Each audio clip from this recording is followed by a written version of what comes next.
मैं डॉक्टर राजकुमारी शर्मा आज आपके समक्ष मालती जोशी द्वारा रचित कहानी कड़वा सच लेकर उपस्थित हुई।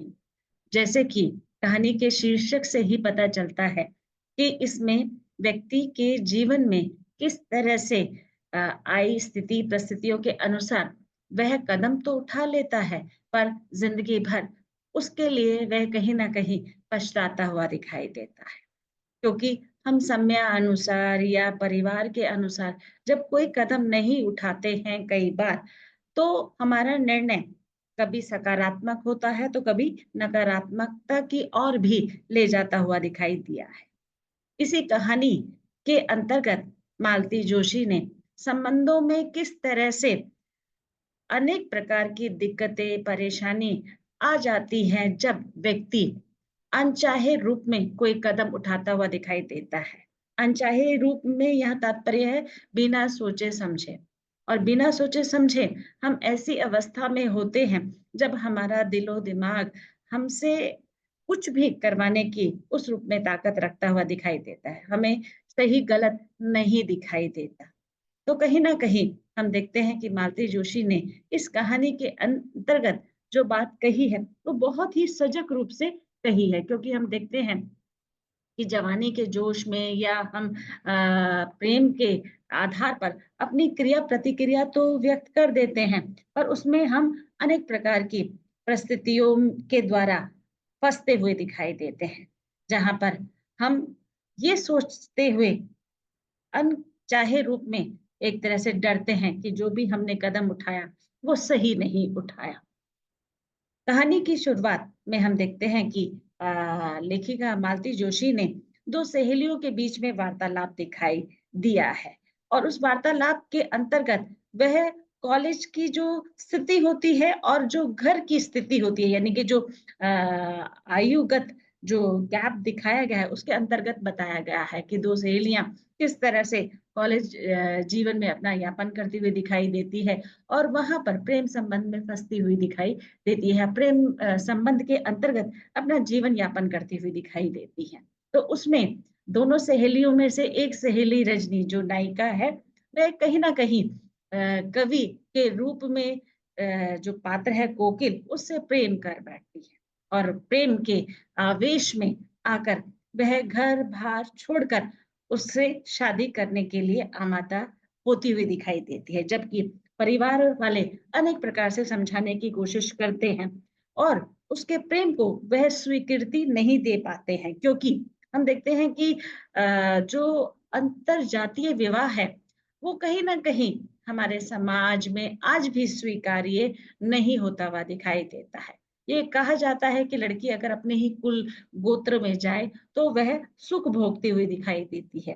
पर आधुनिक पीढ़ी के रूप में हम देखते हैं कि कई बार निर्णय सही भी निकलते हुए दिखाई देते हैं, तो कई बार हम देखते हैं विचारधारा, मतभेद या आपसी मतभेद के कारण भी रिश्ते कड़वाहट की ओर अग्रसर होते हुए दिखाई देते हैं। जिसमें रजनी जो नायिका है, वह एक तरह से आय के रूप में कार्य करती हुई दिखाई देती है। जबकि कोकिल अपने समय में जब कॉलेज में थे, वे चर्चित कवि माने जाते थे और उनके पीछे एक तरह से हम देखते हैं कि लड़कियों का रेला-सा चलता हुआ दिखाई देता था। तो रजनी और कोकिल एक-दूसरे के प्रति आकर्षित हुए और एक-दूसरे से प्रेम करते हुए उन्होंने भागकर शादी कर ली, जिससे वह अपने जीवन में परिवार से तो अनेक प्रकार के संघर्ष और द्वंद उन्होंने आज तक झेले, क्योंकि परिवार वालों ने उन्हें स्वीकार नहीं किया।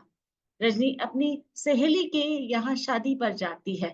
शादी पर जाने के बाद दोनों सहेलियों में जो आपसी वार्तालाप मालती जोशी ने संवादों के द्वारा दिखाने की कोशिश की है, उसमें जो दूसरी सहेली है, वह रजनी को निरंतर समझाते हुए अपनी बात कहती है, पर रजनी को उस समय पर चीज़ें एक तरह से ध्यान नहीं आती है, पर शादी के बहुत साल बाद जब उसे पता चलता है, तो वह बहुत सारी समस्याओं में अपने आप को घिरा हुआ पाती है।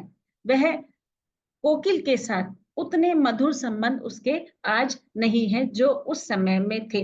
वह उसने घर से भागकर शादी की थी और शादी के बाद जब वह अपनी दोस्त से मिलती है, यानी अपनी सहेली से मिलती है शादी के दौरान, तो काफी परिवर्तन उसके स्वभाव में आते हुए दिखाई देते हैं। साथ ही साथ कोकिल का स्वभाव भी बदल गया है, क्योंकि व्यक्ति परिवर्तनशील है और संबंध भी परिवर्तनशील है।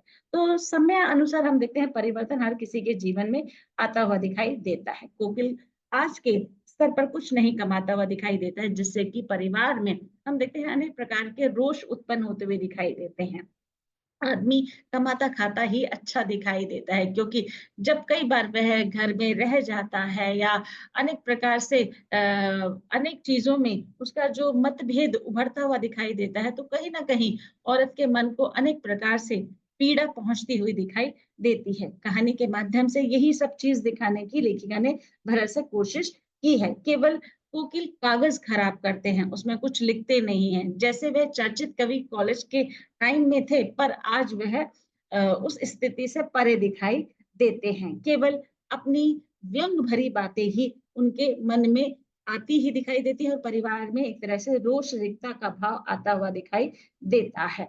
पीहर जाना तो संभव ही नहीं है, ना ही माता पिता ने माफ किया, और माता पिता के जाने के बाद भी हम देखते हैं कि जो भाई है, भाभी है, उन्होंने भी कभी भी एक तरह से समझौता करने का प्रयास नहीं किया। तो रजनी अकेली ही अपना जीवन यापन करती हुई दिखाई देती है, पर उसकी सहेली को वह पीड़ा निरंतर एक तरह से खाई जाती दिखाई देती है। उसे ये एहसास हो रहा है कि रजनी और कोकिल के बीच में कुछ ठीक नहीं चल रहा है। संबंधों को ढो तो रहे हैं, पर संबंधों में रस कहीं एक तरह से विलुप्त होता हुआ दिखाई दे रहा है, जिसके कारण वह परेशान होती हुई दिखाई देती है और उसके परेशानी से उसकी सहेली भी परेशान होती हुई दिखाई देती है। शादी के समय माता-पिता ने किसी दूसरे लड़के से रजनी की शादी तय कर दी थी। लेकिन शादी की रात ही वह वहाँ से शादी यानी कहने का तात्पर्य जब रिश्ता एक तरह से जुड़ने के रूप में था, तभी वह वहाँ से भाग जाती है। और आओ देखती है ना ताओ देखती है, पर आज उसे ये एहसास होता हुआ दिखाई देता है कि अगर माता-पिता के अनुसार वह शादी कर लेती तो शायद सुख भोगती हुई दिखाई देती।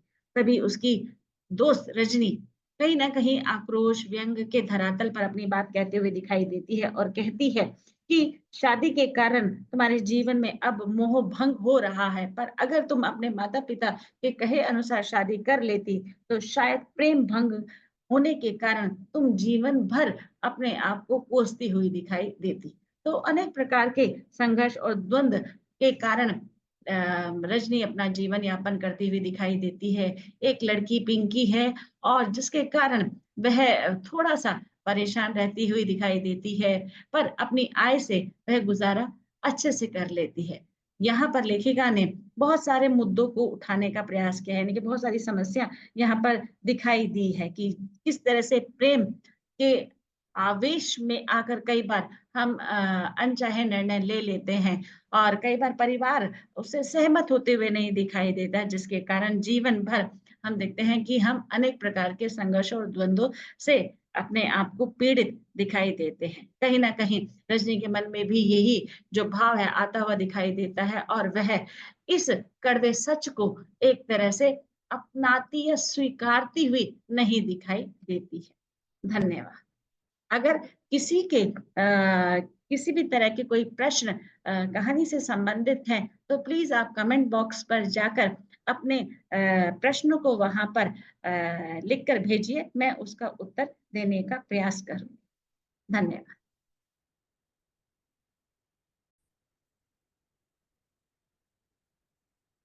नमस्कार।